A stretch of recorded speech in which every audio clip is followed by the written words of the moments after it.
হয়েছে? কত বেলা হলো, কখন উঠবি? দেখি গাটা তো গরম। ভালো হয়েছে, বলেছিলাম বাইরে থেকে এসে ঠান্ডা জল খাস না, এসি চালাস না, বৃষ্টিতে ভিজিস না।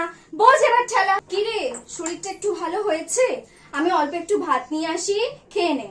না না, না করলে একদমই হবে না। অল্প একটু ভাত নিয়ে আসছি মনা, ডাল দিয়ে মেখে আমি খাইয়ে দিচ্ছি, তারপরে ওষুধ খেতে হবে কিন্তু আবার। এনে মনা, ভাতটা খাওয়া হয়েছে তো, এনে এবার ওষুধটা খেয়ে নে। এনে জল খেয়ে নে। মেয়েটার শরীরটা সত্যি খুব খারাপ গো।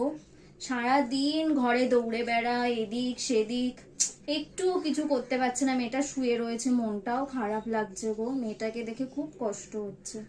কিরে মনা, এখন শরীরটা একটু ঠিক আছে?